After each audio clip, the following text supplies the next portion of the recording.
حضور غوث پاک رضی اللہ تعالیٰ عنہ کے ابھی طالب علمی کا زمانہ ہے اور آپ کے دو دوست ہیں آپ کے ساتھ. تو اس ٹائم بغداد کے اندر ایک غوث کے نام سے بہت مشہور انسان تھا، وہ اللہ کا ولی تھا. لوگ اس کے پاس آتے تھے، وہ جب چاہتا تھا حاضر ہو جاتا تھا اور جب چاہتا تھا غائب ہو جاتا تھا. تو ایک دن حضور غوث پاک رضی اللہ تعالیٰ عنہ نے ان دونوں دوستوں سے کہا چلو ان سے ملاقات کر کے آتے ہیں.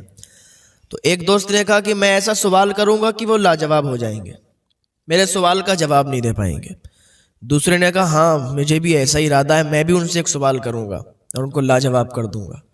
لیکن حضور غوث پاک فرماتے ہیں میں تو صرف ان سے ملنا چاہتا ہوں، میرا تو بس ملنے کا ارادہ ہے، کوئی سوال جواب کا ارادہ نہیں ہے. بس میں تو بس ایسی ہستی ہے کہ خود ظاہر ہوتے ہیں خود غائب ہو جاتے ہیں، اللہ کے نیک بندے ہیں، ملاقات کرنے کا دل ہو رہا ہے ملاقات کر کے چلاؤں گا. تینوں لوگ نکلتے ہیں مدرسے سے اور جاتے ہیں بغداد میں ان اللہ والے سے ملنے، اور چلتے چلتے سفر طے کرتے کرتے اور منزل پر پہنچ جاتے ہیں، یعنی اسی اللہ والے کے مکان پر پہنچ جاتے ہیں. لیکن اس ٹائم وہ وہاں موجود نہیں تھا، ایک دم ظاہر ہوا تو جو حضور غوث پاک رضی اللہ تعالیٰ عنہ کے ساتھ جو دو ساتھی گئے ہوئے تھے، ان میں سے ایک ساتھی سے انہوں نے فرمایا کہ تم مجھ سے سوال کرنا چاہتے ہو کہ سوال کرو گے میں لاجواب ہو جاؤں گا. سنو تمہارا سوال یہ ہے اور اس کا جواب یہ ہے. سوال بھی بتا دیا اور جواب بھی بتا دیا اور کہا سنو میں تمہارے اندر کفر کی علامتیں دیکھ رہا ہوں، میں تمہارے اندر کفر دیکھ رہا ہوں. اتنا کہا اور دوسرے والے کی طرف آپ نے دیکھا اور کہا تو کیا کہتا تھا کہ میں سوال کروں گا لاجواب کر دوں گا. تو سن تیری اس بے ادبی کی وجہ سے میں دیکھ رہا ہوں کہ دنیا تیرے کانوں تک پہنچ چکی ہے، دنیا کو تیرے کانوں تک پہنچتا ہوا دیکھ رہا ہوں. اتنا کہا پھر حضور غوث پاک کی طرف دیکھا اور کہا بیٹے میں دیکھ رہا ہوں کہ تم ایک دن منبر پر کھڑے ہوگے اور تقریر کر رہے ہوگے، باز کر رہے ہوگے اور یہ اعلان کرو گے کہ میرا قدم تمام اولیاء گردنوں پر ہے اور سارے ولی اپنی اپنی گردنوں کو جھکا لیں گے. میں دیکھ رہا ہوں. حضور غوث پاک رضی اللہ تعالیٰ عنہ اور ان کے دونوں ساتھی وہ واپس چلے آئے مدرسے میں. وقت گزرتا جا رہا تھا، تینوں ساتھی محنت کر رہے تھے، مدرسے میں پڑھائی کر رہے تھے. حضور غوث پاک رضی اللہ تعالیٰ عنہ بھی پڑھ گئے اور وہ دونوں جو ساتھی تھے وہ بھی پڑھ کر اچھے عالم ہوئے. وقت دھیرے دھیرے گزر رہا تھا.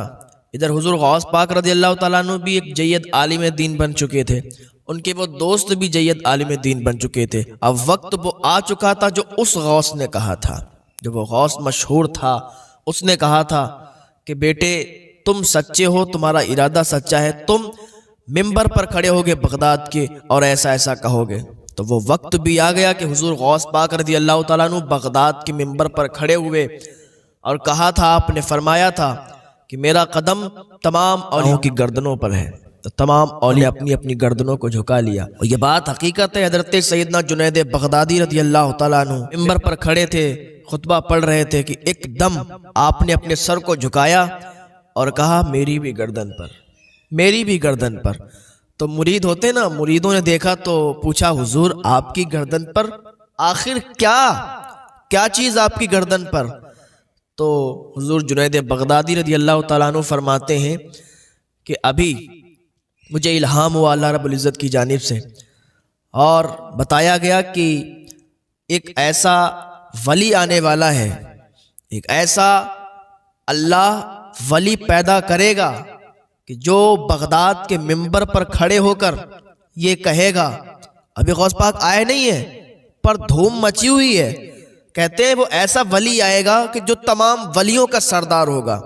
جیسے نبیوں میں میرے آقا صلی اللہ تعالیٰ علیہ وسلم کا مرتبہ ہے، ویسے ولیوں میں اس کا مرتبہ ہوگا.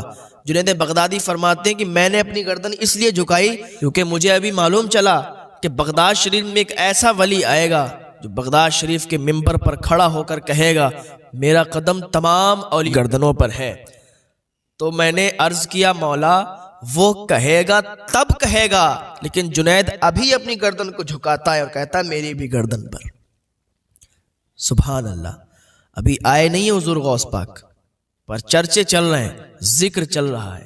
یہ حضور غوث پاک کی شان ہے. تو میں عرض کر رہا تھا کہ وقت آ چکا تھا کہ آپ بغداد کے ممبر پر کھڑے ہو کر کہتے ہیں تو اس غوث کی یہ بات سچ ہوئی۔ اس غوث نے دو باتیں اور کہی تھیں آپ کے دوستوں کے متعلق۔ ایک نے جو کہا تھا کہ میں ان سے سوال کروں گا لاجواب کر دوں گا، سب سے پہلے والے نے تو بات انہوں نے کہی تھی کہ تیرے اندر میں دیکھ رہا ہوں کفر کی جھلکیاں دیکھ رہا ہوں۔ تو کیا ہوا کہ اپنے وقت کا جید عالم بنا، بہت بڑا عالم بنا، یہاں تک کہ بادشاہ روم نے اسے اپنے قریب کر لیا۔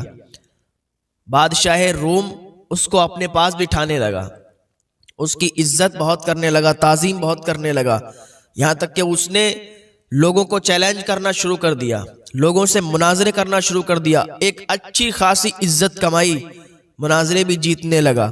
بادشاہ روم کو اس پر بہت بھروسہ ہو گیا، وہیں کی ایک لڑکی پر اس کا دل آ گیا تو بادشاہ روم سے کہنے لگا کہ حضور میری اس کے ساتھ آپ شادی کروا دیجئے، میں اس سے بڑا پیار کرنے لگا ہوں۔ تو بادشاہ روم نے کہا اچھا اگر تو اس سے شادی کرنا چاہتا ہے تو عیسائی دھرم قبول کر لے۔ اس نے عیسائی دھرم قبول کر لیا اور کفر کے دلدل میں پھنس گیا۔ اس غوث کی یہ بات سچ ہو گئی کہ تو کفر کے دلدل میں پھنسے گا، میں تیرے اندر کفر کی جھلکیاں دیکھ رہا ہوں۔ بات ان کی سچ ہوئی۔ اب دوسرے والے کی طرف آئیے، دوسرے والے کے لیے بھی انہوں نے فرمایا تھا کہ میں دنیا کو تیرے کانوں کی طرف دیکھ رہا ہوں، میں تیرے کانوں کے نیچے دنیا کو دیکھ رہا ہوں۔ اس نے بھی بڑی عزت کمائی، بڑا رتبہ اور اتنی عزت کمائی کہ ادھر باز کیا، ادھر تقریر کی، ادھر ادھر مشہور ہو کے اور اتنا رتبہ کما لیا کہ نور الدین زنگی نے اسے حاکم بنا دیا۔ نور الدین زنگی نے اس کی اتنی عزت کی، اپنے پاس بٹھایا اور اپنے بعد اسے حاکم بنا دیا۔ یہ حاکم بن گیا، بادشاہ بن گیا، دنیا اس پر ٹوٹ پڑی، یہ دنیا کے کاموں میں لگ گیا، یعنی دنیا میں گم ہو گیا۔ تو اس غوث کی یہ بات بھی سچ ہو گئی کہ دنیا تیرے کانوں کے نیچے، یہ بات بھی سچ ہو گئی۔ حضور غوث پاک کی شان نرالی ہے۔ حضور غوث پاک رضی اللہ تعالیٰ عنہ کی سیرت تو پڑھیں آپ۔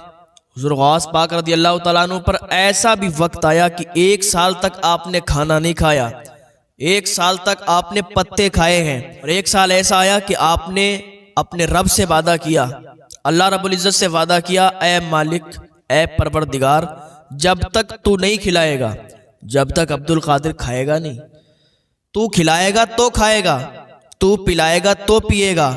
یہاں تک کہ آپ نے نہ کھایا نہ پیا، 1 دن گزرا، 2 دن گزرے، 3 دن گزرے، 10، 15، 20، یہاں تک کہ 40 یا اس سے کچھ کم یا زائد دن گزرے تو حضرت خضر علیہ السلام آئے۔ غوث پاک نے کچھ نہیں کھایا نہ کچھ پیا۔ خضر علیہ السلام آئے، کہا عبد القادر یہ کھا لو، کچھ کھانا ہے، پانی ہے۔ تو حضور غوث پاک نے کہا نہیں، جب تک میرا رب نہیں کھلائے گا جب تک نہیں کھاؤں گا۔ تو خضر علیہ السلام نے کہا یہ تمہارے رب نے ہی تو بھیجا ہے۔ تو اعلیٰ حضرت کی نظر جب اس پر پڑی تو فرماتے ہیں قسم دے دے کے کھلاتا ہے پلاتا ہے تجھے، پیارا اللہ تیرا چاہنے والا تیرا۔